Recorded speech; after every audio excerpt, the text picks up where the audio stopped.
The rule in Hollywood is if a movie makes money, we're going to remake it. No, let it burn!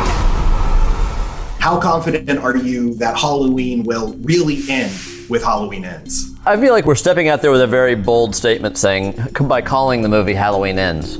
Action. I have every intention of that being a satisfying trilogy inspired by the characters and creations of John Carpenter and Deborah Hill. If those films are successful, I have a feeling that Michael and Laurie and some variation will emerge, because at this point they've transcended into great movie monster mythology.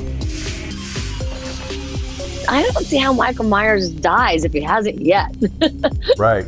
I would just add to that, yeah, never say never. As long as the fans are out there, they'll want more Michael Myers, of course. Right? Totally. Exactly. I don't see anybody ever not wanting to see Michael Myers. Yeah, and it's classic good versus evil, right? Laurie versus Myers. The boogeyman is coming for you. Besides bringing back original cast members and characters, Halloween Kills is filled with Easter eggs. You don't have to spoil any of them, but are there any particular ones that we should be on the lookout? I'll give you a very deep cut. In the 80s, John Carpenter and Nick Castle and Tommy Wallace, the production designer from the original film, were in a band called the Coupe de Villes.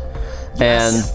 And early in our film, we're at a bar and there's three triplets dressed up like mermaids singing a song that's a Coupe de Villes song. I didn't even register. Yes, of course.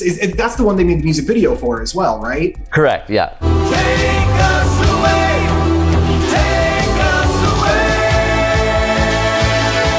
I plant the seed of that one because it doesn't spoil anything, but I think it brings an allure to fans that know that we care a lot, not just about Halloween and the iconic characters that they established, but about John. And Carpenter movies are a big influence on me and something I really enjoy. So Easter eggs for the sweatiest of us. Yes, thank you so much. And thank you, for including those nods to Season of the Witch, a criminally underrated film. Right on, I agree. Yeah. Honey, don't get too close.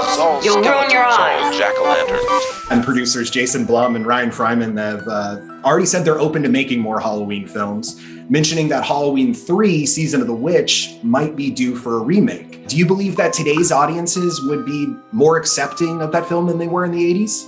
I think so, yeah. I really do. I also had a couple of stinker sequels on my list, including Halloween 3, a boring, slow-paced thriller about a plan to fry the brains of the nation's youth. Back then, the audiences wanted more Michael Myers, and they didn't get him, and so they were disappointed. But I think they'd be open to the story. I really do. At the end, we don't decide these things, you know.